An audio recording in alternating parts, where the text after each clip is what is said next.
matin, la vidéo est un peu spéciale. On ne parle pas en forêt, mais on va parler d'éducation de nos chiens.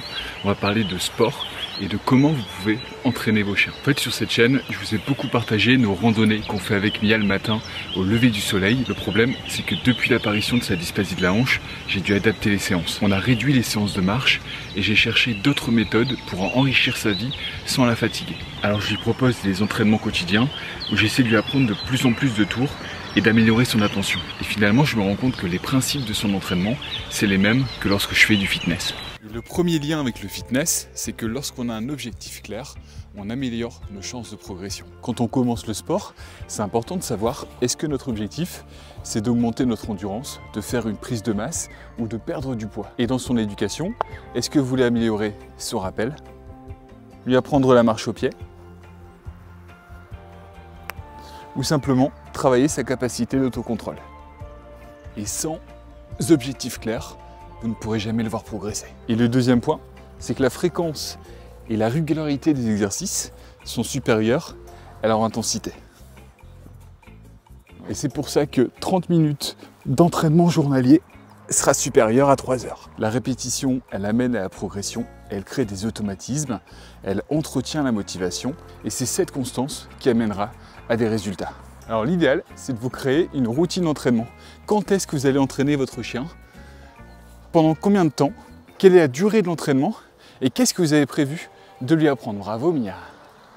Le troisième point commun, c'est que la progression doit être graduelle. Au lieu de commencer par faire des pompes, on s'entraîne graduellement et c'est comme ça qu'on progresse. Donc avec votre chien, découpez chaque action qu'il doit réaliser. Une fois que c'est validé, vous allez augmenter la difficulté jusqu'à atteindre le but qui était fixé. Et la motivation, c'est le carburant essentiel de son apprentissage. Sans elle, vous ne pouvez rien faire. Et c'est beaucoup plus simple à obtenir qu'on ne le croit. Bravo! Pour le fitness, je viens le matin, quand il fait frais, avec Mia, et elle est là pour me motiver. Et pour Mia, j'essaie de comprendre ses centres d'intérêt et je m'adapte à elle. Et viens, oui. Et la friandise, c'est pas la seule récompense, loin de là. Alors adaptez-vous à lui. Qu'est-ce qu'il aime? Quels sont ses centres d'intérêt? Et quelle est son humeur du jour? Et si vous avez du mal à motiver quotidiennement votre chien, n'hésitez pas à me le mettre dans les commentaires et à me dire quelles sont vos problématiques. Je travaille beaucoup sur le sujet en ce moment et ça m'intéresserait d'avoir votre retour. Le cinquième point, c'est la récupération.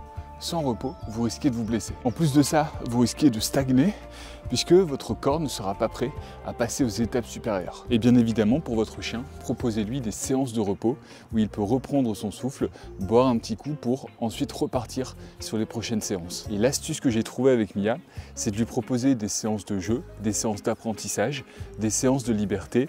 Et l'idéal, c'est de mixer tout ça dans une seule sortie où il pourra faire un maximum de choses. Et le dernier point, ça va être l'importance de mesurer vos progrès. Le nombre de répétitions que vous avez fait, les poids que vous avez portés, mais également comment vous vous sentez après une séance. Et bien pour vos chiens, c'est exactement pareil et je pense que c'est l'élément le plus sous-estimé. Dans l'éducation de votre chien, vous pouvez tout à fait noter les progrès que vous avez faits, quelles sont les difficultés que vous avez en ce moment. Tout ça, ça vous permet d'avoir un suivi qui vous permet de voir l'évolution de votre chien et ça va également vous remotiver. Parce que parfois on peut vite voir uniquement les défauts, les problèmes qu'on a en ce moment et on ne voit pas l'évolution, les progrès qu'on a fait depuis plusieurs semaines, plusieurs mois. Et ça va vous aider à ajuster vos séances et voir tout le chemin parcouru. Et pour finir, je pense que nos chiens, ils ont besoin de rythme et d'apprendre constamment. Ça les aidera à être plus épanouis, plus développé cognitivement et donc ça améliorera votre bien-être à tous les deux. Merci beaucoup d'avoir regardé cette vidéo et je vous dis à très vite pour la prochaine. Au revoir.